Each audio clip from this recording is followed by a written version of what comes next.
저는 한때 이명박과 이준석을 지지했던 흑역사를 가지고 있습니다. 온라인 커뮤니티와 인터넷 방송에 빠져 가짜뉴스와 혐오 프레임을 진실처럼 믿었습니다. 그때는 인터넷이 세상의 전부인 줄 알았습니다. 그러다 박근혜 탄핵을 거치며 그제야 그 현실 그리고 진실이란 게 무엇인지 깨닫게 되었습니다. 우리는 지금 보이지 않는 전쟁을 하고 있습니다. 총칼 대신 댓글과 프레임으로 지금 우리 이재명 후보님을 비롯해서 우리 자국민에게 끊임없이 전쟁을 시도하는 세력들이 누굽니까? 그러니까 MB 지지자, 네. 이준석 지지자였다가 뭐 저 영상상으로 보면 2016년쯤에 이제 개몽된 것 같아요. 네. 맞나요? 맞습니다. 아, 맞아요? 정확합니다. 왜냐면 그 전까지는 저도 뭐 딱 지금 소위 fem코 안에서 이준석 의원을 지지하는 사람들이 가지는 그 공유하는 세계관 그걸 그대로 갖고 있었거든요. 그래서 저도 한때는 거기에 빠져 있다 보니까 주위에서 아무리 무슨 진실이라든지 아니면 그들의 문제점을 얘기해도 전혀 와닿지가 않는 거예요.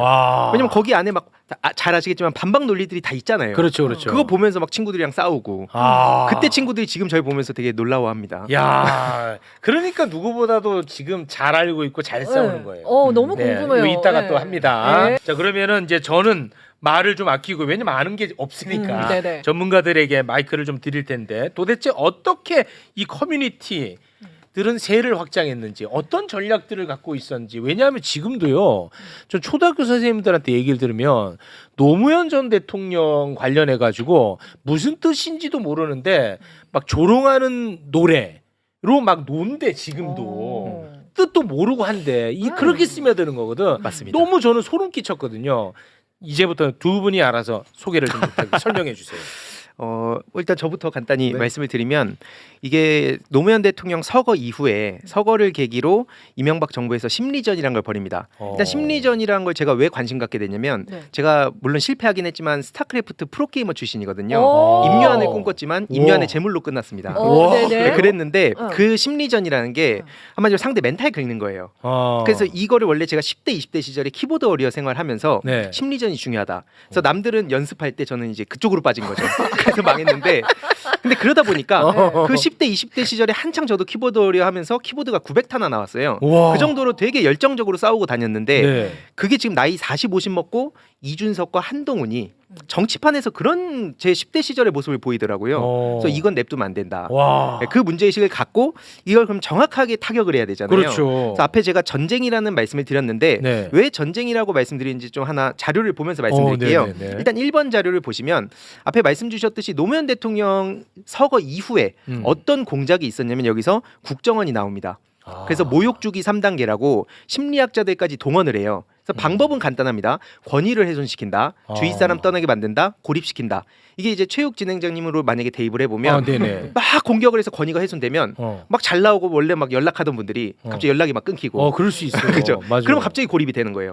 이게 특히 노무현 전 대통령한테 그렇게 공격이 갔고 이후로 민주진영의 유력한 정치인들한테도 그게 반복됐다는 걸 확인하게 된 겁니다. 그래서 감히 심리전이 이런 식으로 쓰이고 있었어? 나 그냥 게임에서 쓰이는 건 줄 알았는데 정치에서 심지어 국가 공권력을 동원해서 그것도 정보기관이 이런 일을 벌여?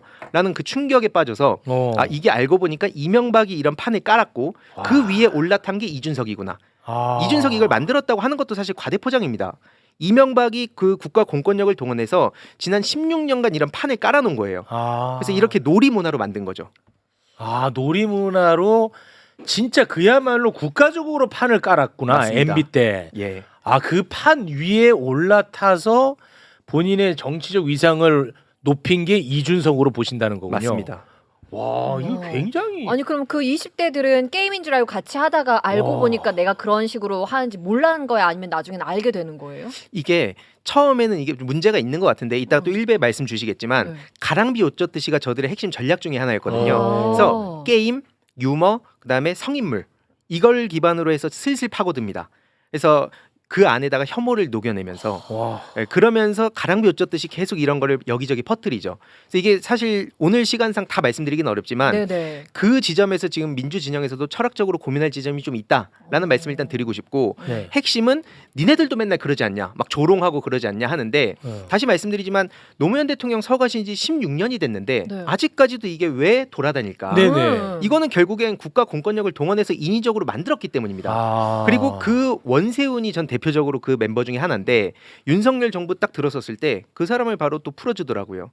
그러니까 이런 신호들이 되게 많았습니다. 아 이게 자연 발생적으로 생겨난 게 아니라는 겁니다. 네. 굉장히 무서운데. 아 제가 갑자기 궁금한 게 너무 많은데 네. 이준석 같은 경우는 젠더 갈등을 굉장히 많이 활용한다고 저한테는 보이거든요. 네. 그리고 FM 코리아도 결국은 제가 생각할 때는 반페미를 기치로 해가지고 하나가 된 커뮤니티라고 저는 보이는데 그 젠더 갈등은 어떻게 활용을 하게 된 거예요?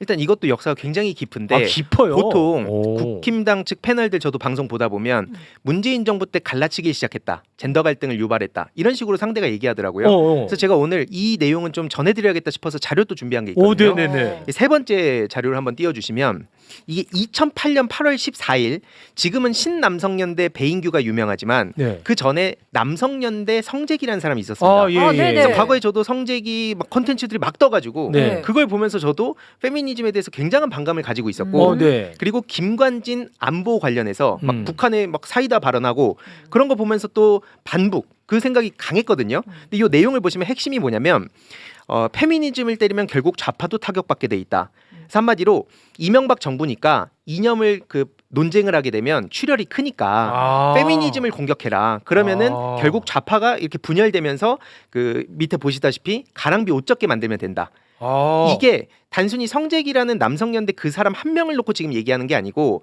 저런 식으로 굉장히 막 공격조 수비조 나눠서 치밀하게 거의 전 군사 작전 치르듯이 움직였다는 것도 자료를 제가 굉장히 많이 갖고 있습니다. 아 그러니까 야 이거 진짜 흥미롭다. 이 뭐냐면 네. MB는 누가 봐도 이상한 애니까 네. 예를 들어 좌파랑 싸우는데 MB를 옹호하면서 싸우면 우리가 출혈이 너무 크다 이거야. 네. MB는 너무 못난 사람이니까. 그러니까 페미를 공격해라. 그러면은 좌파도 자연스럽게 가랑비에 옷 젖게 만들 수가 있다. 네. 맞습니다. 이것을 성재기 씨가 발언을 했다는 거예요? 이게 네 맞습니다. 그 공지에 딱 저렇게 올라온 거고 와. 저거 말고도 공격조 수비조 굉장히 내용이 디테일한데 와. 나중에 혹시 시간이 되면 그것도 좀 전해드리면 굉장히 충격적일 겁니다. 치고 와. 빠지기 그때 당시에 또 유명한 그런 사람들하고 같이 이름 올리기 등등 전략 전술 굉장히 치밀하게 짰고요. 결국 그런 세력들이 쭉 타고 와서 지금까지 왔다 보시면 됩니다. 아니 제가 왜 계속 이 놀라냐면 아까 잠깐 말씀을 하셨지만 이준석을 키운 것에는 문재인 정부의 책임도 있다라는 얘기를 지금 많이 하거든요, 실제로.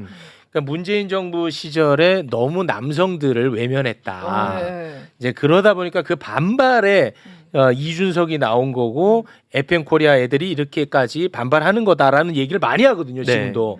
근데 이거는 2008년이잖아. 맞습니다. 문재인 정부랑 아무 관련 없네. 맞습니다. 그러니까 문재인 정부에서 정확히 비판을 하려면 남성들의 목소리를 왜 그렇게 잘 경청하지 않았냐, 그렇죠. 왜 미흡했냐라는 네. 비판은 전 받을 수 있다고 아, 봅니다. 네네. 다만 그때 시작했다는 건 팩트가 틀렸다는 아. 거죠. 아. 이런 식으로 굉장히 치밀하게 움직이는데 제가 그 5번째 사진 간단히 보여드리면 와. 이게 국정원만 문제가 있는 게 아니고요. 국가 조직 보시면은 군대도 엮여 있고요. 경찰까지 동원해서 여론 조작을 합니다. 이게 청와대 내에 사이버 컨트롤 타워를 만들어요. 그래서 이명박한테 매일 보고를 합니다. 근데 어떤 보고를 하냐면 뭐 예를 들어서 대규모 시위 집회가 열리잖아요. 그러면 이거 시민들이 불편하잖아. 이런 식으로 여론을 조성하라는 거. 아. 경찰도 거기에 따라서 움직입니다. 아. 저는 그때 이 사실을 알고 너무 충격을 받았어요. 민중의 지팡이인 줄 알았는데 네. 저도 의경 출신이었거든요. 네. 그래서 뭐 뭔가 국가를 위해서 하는 게 아니라 결국 이명박을 위해서 그리고 국민들을 이렇게 분열시켰구나. 아. 그래서 저는 모든 사회의 악을 쫓다 보면 이명박이 나옵니다. 저 이번 대선에 이명박이 막 무슨 뭐 원로 대접 받는 거 보면서 잠이 안 오는 거예요. 지금 전 다음 5년을 준비하고 있습니다. 성공한 정부를 만들어야 네. 이 문제의 뿌리를 뽑을 수 있다. 네, 이들이 이 뿌려놓은 씨앗은 이재명 정부 5년 안에 절대 다 거둘 수 없습니다. 왜냐면 일본 극우까지도 연결이 돼 있어요. 실제로.